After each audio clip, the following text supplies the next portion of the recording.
ഉടമ്പടി എടുത്ത് പ്രാർത്ഥിച്ചു. മാതാവിൻ്റെ അടുത്ത് നന്നായി പ്രാർത്ഥിച്ചപ്പോൾ മാതാവ് ഇങ്ങനെ ഒരു മെസ്സേജ് തന്നു എനിക്ക്.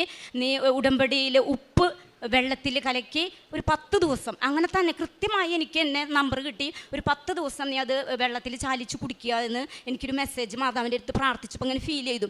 അപ്പോൾ ഞാൻ അങ്ങനെ അതുപോലെ ചെയ്ത് ആ 10 ദിവസം എത്തിയപ്പോൾ തന്നെ, അതായത് കുറേശ്ശെയായിട്ട് ഓരോ ദിവസമായിട്ട് ആ ഗ്യാസിൻ്റെ പ്രോബ്ലം, അതുപോലെ തന്നെ ശ്വാസതടസ്സം, അതെല്ലാം മാറി. അതുപോലെ തന്നെ അത് രണ്ടും മാറി കഴിഞ്ഞപ്പോൾ എനിക്ക് ഭയങ്കര സന്തോഷമായി.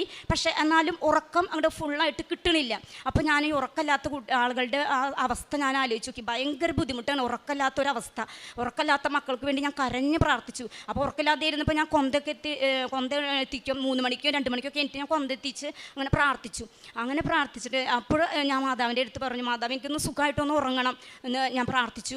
അങ്ങനെ പ്രാർത്ഥിച്ചതിൻ്റെ ഫലമായി മാതാവ് എനിക്കൊരു മെസ്സേജ് തന്നു, തൈലത്തിൽ ഉപ്പ് ചാലിച്ച് കണ്ണിൽ പുരട്ടുക എന്നിങ്ങനെ ഒരു മെസ്സേജ് കിട്ടി. അപ്പോൾ അതനുസരിച്ച് ഞാൻ തൈലത്തിൽ ഉപ്പ് ചാലിച്ച് കണ്ണിൻ്റെ മിണ്ടയിൽ പുരട്ടി അങ്ങനെ ഉറങ്ങിയപ്പോൾ സുഖമായിട്ട് എനിക്ക് ഉറക്കം കിട്ടി. പിന്നെ ഇതുവരെ എനിക്ക് അങ്ങനെ ഒരു ബുദ്ധിമുട്ടേ ഉണ്ടായില്ല, ഉറക്കക്കുറവിൻ്റെ ഒരു ബുദ്ധിമുട്ടേ ഉണ്ടായില്ല. എനിക്ക് ഭയങ്കര സന്തോഷമായി.